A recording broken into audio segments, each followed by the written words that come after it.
Alan your early reaction to Dune Part 2, your social reaction. Alan Ing has seen, and just to let you know, Alan saw Dune Part 2. I have not. I'm going to see it next Tuesday. So next Wednesday's show, we're going to be able to talk about Dune Part 2 next Wednesday. But Alan, let's get your early reaction. Yeah. So let's get some of the rumors out of the way. Zendaya is not the girl boss. This is very much a Paul Atreides story. She does what you expect that character to do, and what that character has done in the books. The other thing is, Grace Randolph. No, it's not the greatest war epic ever made. It's not even close. And then for people to compare it to Lord of the Rings, The Two Towers, not even close. It's a good epic war movie. I'm glad we're going to get one this year, but it will not touch Lord of the Rings, The Two Towers. Is it more like Lawrence of Arabia? That's the way I see it. Yeah, most of the battles are done are shown from a distance. In the Two Towers, you were just right there. The camera was in the middle of the battle. Here, it's more like you've got these model soldiers, and you're moving them along the table, and you're kind of watching all that action happen. That's pretty much what's happening here.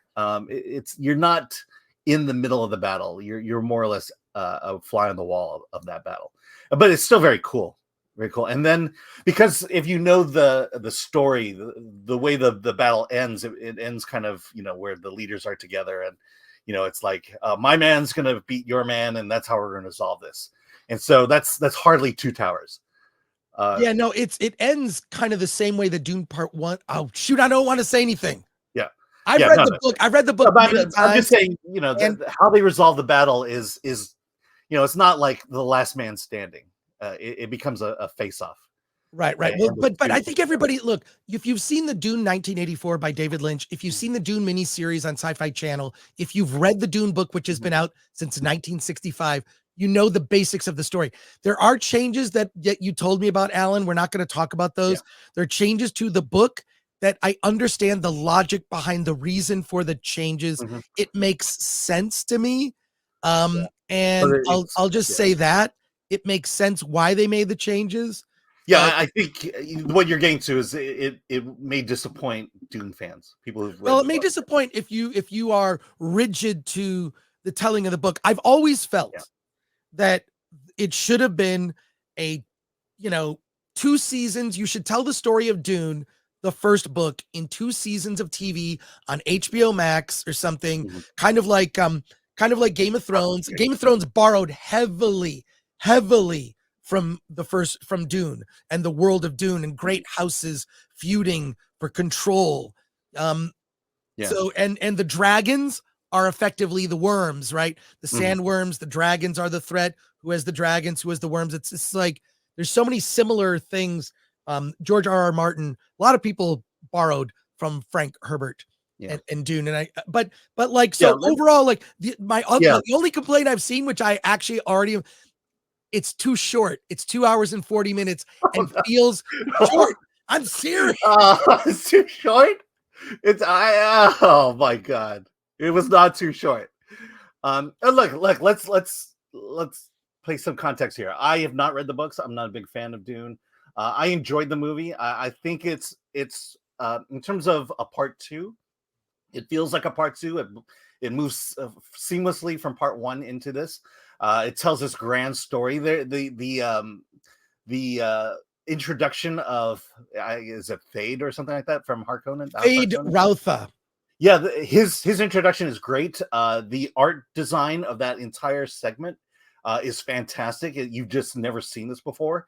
But at the same time, the 10-year-old me would not be into Dune at all. Not like 10-year-old me was into Star Wars. I was 14 when I read the first Dune book over the summer, and it changed my life. It just because it was so I was used to Star Wars and cheesy sci-fi and Flash Gordon, Buck Rogers. Mm-hmm. I still love those, but Dune was different. There are no robots, no spaceships are not a big part of it. Space travel, but space battle is not a big part of it. There aren't aliens. right? There are, Well, they're all aliens, but you know, that's the point. That's the point. Hey, It's about warring factions. It's a very political book. Also, what I did appreciate about Dune Part 2 is the expansion of the world of the Bene Gesserit, which, you know, I always felt like in the other movies was somewhat of a side story. In this one, they're very prominent, and the way that they exist within all the houses was very interesting, and I'm excited to see the Dune Messiah, to see kind of how all that plays out. They specifically are doing things in this story. They made choices from what you told me. I gleaned that they are setting up Dune Messiah. Like, Yeah. Dune Messiah is the third one, and it's like, oh, they gets very dark. much allude to it at the end of the movie, that Dune the story Messiah continues. Yeah, but he's gonna take a break and make another movie. From what I've been watching every interview I can find with Denis Villeneuve, but I found this weird video on X. I want to show it to you, share it with you right now. It's just over a minute, and this is how they're promoting Dune in other countries.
Palomitas Cinépolis, hechas de cine.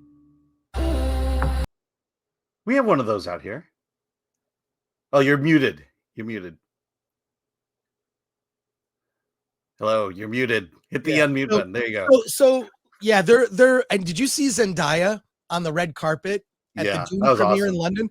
She looked like a sex. She looked like from Axel Braun put C-3PO in a movie.